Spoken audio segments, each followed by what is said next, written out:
जीवन पर्यंत जो है लक्ष्मण जी कभी सोए नहीं। विचार करो, 14 वर्ष की लीला में भगवान लक्ष्मण जी कभी सोए नहीं है, अपने भाई की दिन रात सेवा में लगे रहे। लेकिन जब भी करते हैं आराम करते हैं। और आराम कैसे होता?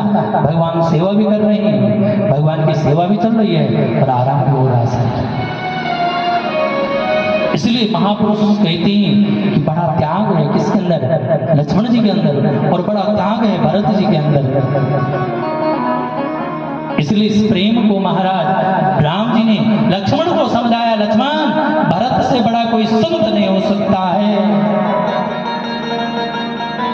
इसलिए मार्ग पर भगवान को धीरे धीरे आगे भगवान लक्ष्मण जी के जीवन आचार्य विचार करने लगे।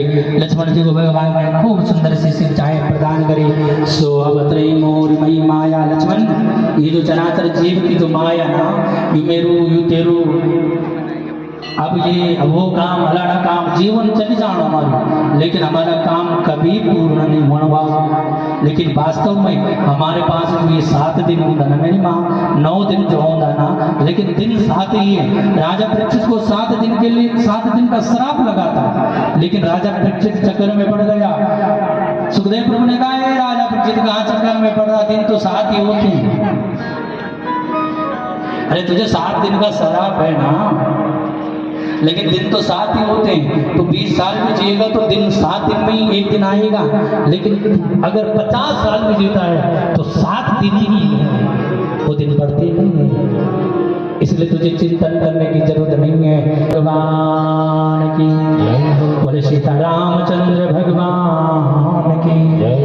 आगे भगवान को सर्वांग नाम के मुनि मिले, भगवान से वार्तालाप हुई। सर्वांग नाम के ऋषि जब मिले, भगवान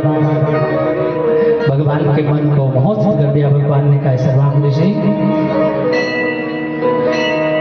जिस प्रकार भगवान की भक्ति करने में सर्वांग ऋषि ने विचार करा, महाराज ब्रह्म के धाम प्रभु, मैं तो आपको मिलने के लिए उस धाम की प्रार्थना करता हूँ, लेकिन वास्तव में जब तप नाम में कलयुग केवल नाम अवतारा। जो सतयुग में 10 साल तक तप करना पड़ता था, उस वो तप आज इस कलयुग में जो है मात्र 1 महीना करना पड़ता है।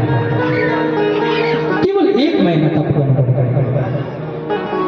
जहाँ 4 साल करना पड़ता है, वहाँ केवल 4 महीना तक तप करो। तो धीरे धीरे भगवान ने इस वार्ता को आगे बढ़ाया। भगवान ने कहा जो वास्तव में भगवान की भक्ति करता है, भगवान के नाम का जाप करता है, भगवान का स्मरण करता है, वो कदाचित खाली कभी नहीं जाता है। और हम